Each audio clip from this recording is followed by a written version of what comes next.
everyone! Today's palette review video is going to be on the Tarte Unleashed palette. This review will of course have my thoughts on all of the shadows as well as swatches and 5 different eye looks. Let's first chat a little bit about the packaging. This has one of those holographic fronts and it's showing a little bit on camera, but in person I have to say this is one of the most disorienting holograms I have ever seen. It is so bizarre to look at it and actually makes me feel a little bit nauseous. But that's not really here nor there about the palette itself.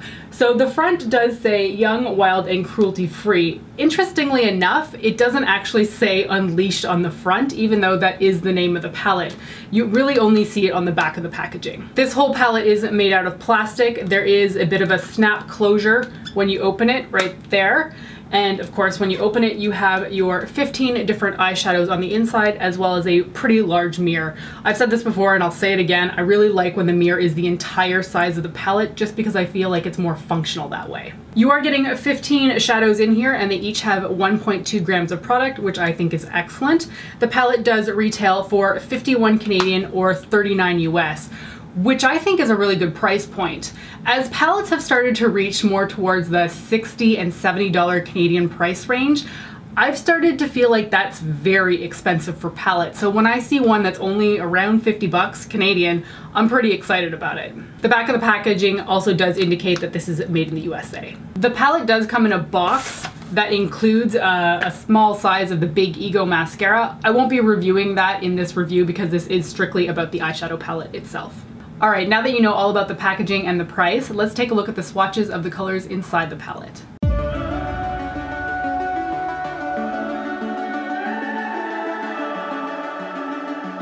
The summer's calling.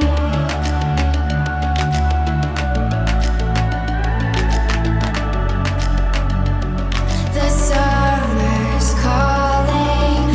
If the kingdom is overthrown, meet me at the cornerstone. I know that I can't be without you.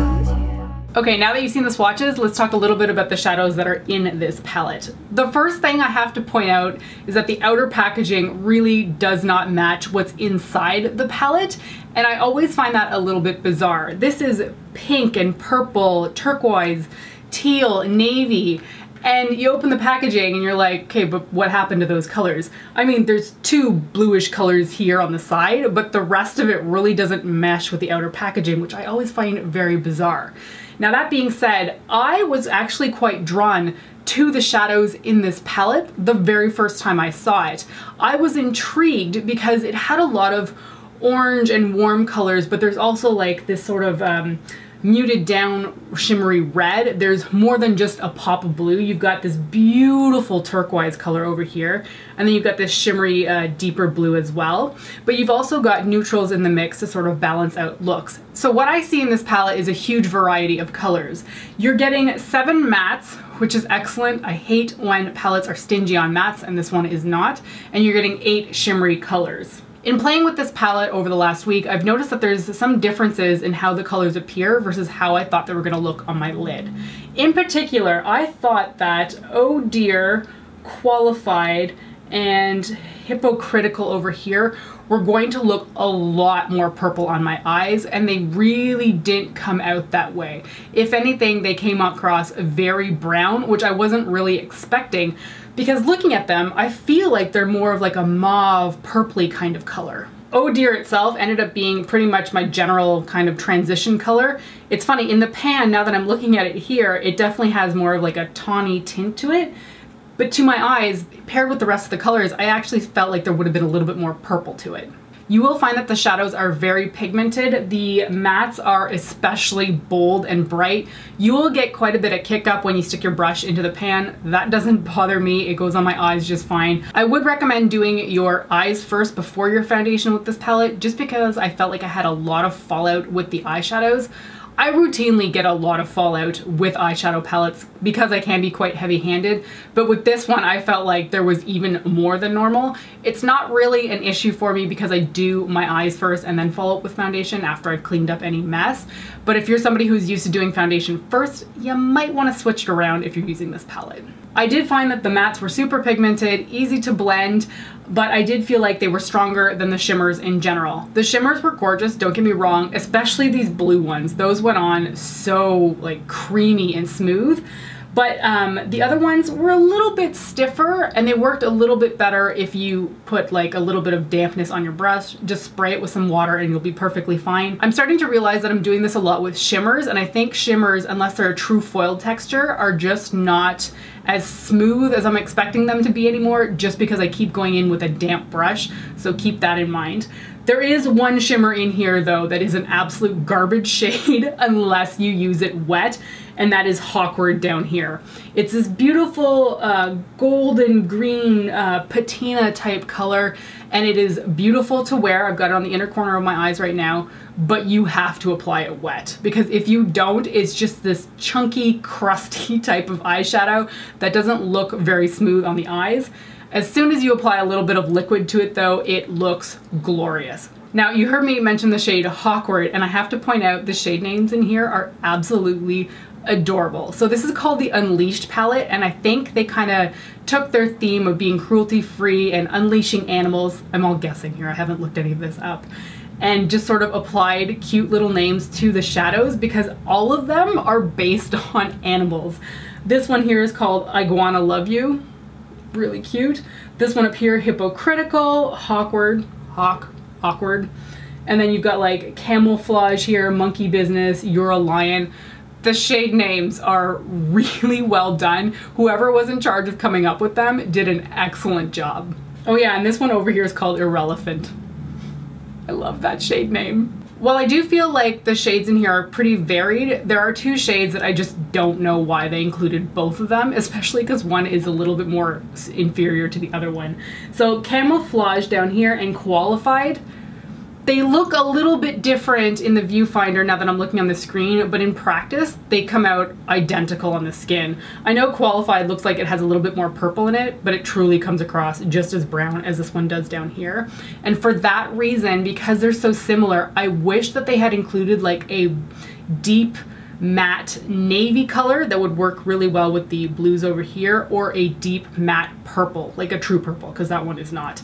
I feel like adding one of those two colors in instead of that secondary brown would have diversified the palette a little bit more, but I mean, that's a very small complaint, because in practice I did feel like everything really worked well together. The combinations are beautiful, the shades are really just easy to play with and fun. I mean, I don't normally pair a warm toned eye look with blues on the bottom, but I really like how this look came out, and it worked because there's not just one shade of blue in here. I really can't stand when palettes throw that one pop of blue shade in the middle of the palette, and it's like, okay, but what do I do with it?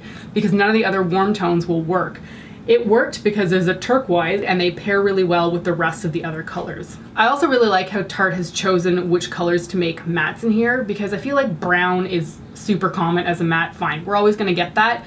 But I feel like generally we tend to get the orangey shades as shimmery colors, and I don't always like that. I want those more as a matte tone. So the fact that they're matte in here makes me very happy. Oh, and by the way, this does have Tarte's signature like vanilla scent imbued into the eyeshadows. Smells really good. So in terms of my favorite colors in here, I have to say two can do it. The orange over here, No Fox Given, the more of a deeper orange. It's not a true red. It really does come across more as an orange. Iguana Love You is kind of a maroon red pale down shade. It's a shimmer, it's gorgeous. And then I really like the deeper blue and the turquoise on the sides. All right, those are the shadows in depth, so let's take a look at the 5 eye looks that I created using this palette. The first look uses Two Can Do It in the crease. I really liked putting this kind of matte orange in the crease. I find it to be very flattering. I put No Fox Given on the lower crease just to deepen it up. I put Irrelevant on the lid, and then I put Bare Necessities on the outer corner and followed it up by putting Swan Song on the brow bone. For look number 2, I thought I was going to be creating a very purple eye look, but this is when I discovered that those shadows are just nowhere near as purple as I was expecting them to be. So I have Oh Dear in the crease, I have Qualified on the outer corner, sort of through the lower crease as well. I have Hypocritical on the lid, and then I put Swan Song on the brow bone. And I think you can really tell here that this is just not as purple, really, as I was expecting it to be. I ended up putting a purple liner with this look because I had expected it to look a lot more purple, and it just didn't. So those shades do very much come across as completely brown. For look number 3, I have Oh Dear through the crease, I have Hawkward on the lid, and it has to be put on wet. I initially put it on dry and it just looked chunky, so I sprayed my brush with a little bit of water, and then Hawkward went on the lid perfectly beautifully after that. I have Party Animal on the outer third of the lid, and then I wanted to deepen this up a little bit, but it was kind of difficult because Party Animal is a shimmery blue, and I didn't really want to add too much to that color to make it more brown. So I ended up putting Bare Necessities on the lower crease, but not in the outer corner. I've never done something like this. It's a very different transition kind of shade for me, but I actually really like how this came out. For look number 4, I decided to go with a very red monochromatic look. I have Oh Dear through the crease. I use that constantly through the crease. It really just is one of those perfect transition colors for me. I have Iguana Love You on the lid, You're a Lion on the inner corner of the eye, and then I have Bare Necessities to deepen up the outer corner, and I did also apply Iguana Love You on the lower lash line with a little bit of Oh Dear at the edges just to blend it out. For today's look, I wanted to use as much color as I possibly could, and I started out once again with Oh Dear through the crease, gorgeous shade in that area. I then followed it up with Two Can Do It layered pretty much directly on top of Oh Dear, which I think turned out pretty good. I then put Monkey Business on the lid. I used it dry here as opposed to wet. I know I mentioned I use a lot of shimmers wet a lot of the time, but here I used it dry and it seemed to go on just fine.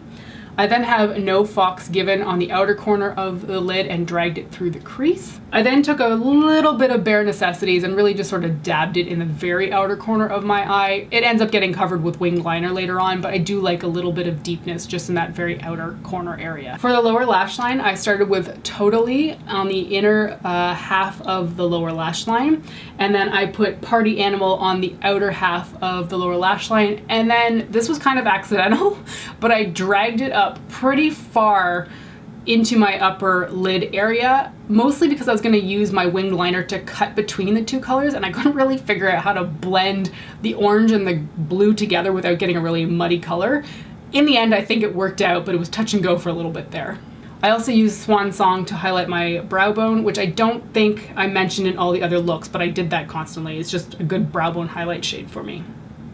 And I turned my camera off before I did this last step, so unfortunately it's not here, but I also used Hawkward on the very inner corner of my eye just to brighten everything up. I really like how this look came together. I think I mentioned before that I don't necessarily tend to do a lot of warm toned upper eyelid looks and then a cooler lower lid look, but I really like it. It kind of looks like earthy and fiery up top, and then on the bottom it looks like cool spring waters. So I really like how this one came together, and I would absolutely replicate this again. Even with that strange blue kind of coming up the sides, I think it worked out. Alright, so to sum up my thoughts on the Tarte Unleashed palette, I really like it. I don't like how the packaging doesn't match what's on the inside of the palette for me, but if we ignore that piece of it, which really it shouldn't matter, it's just packaging, right? The shadows are great. They're really nice, and this is one of those better put together palettes that has that pop of blue color in it, because again, it's not just one pop of blue. So I was really impressed with the shadows. I had a lot of fun playing with it, and there was never a moment where I was like, what am I gonna do? Like, what color combination am I gonna put together that's gonna work? None of that happened. This just came together so seamlessly, and every day it was a new, different look that was interesting to me. So I really like the Tarte Unleashed palette. I feel like it kind of came out of nowhere. No one's really talking about it that much that I've seen on YouTube, but I've really enjoyed it. And especially for that price tag, like it's only 50 bucks. Most palettes now are like 65 or 70, and that just feels very expensive. So I really enjoyed this thing. If you are drawn to the colors, I would absolutely recommend that you pick it up because the quality is fantastic. All right, that's gonna be it for my Tarte Unleashed eyeshadow palette review. I hope you found this helpful. Thank you so much for watching, and I will see you next time. Bye.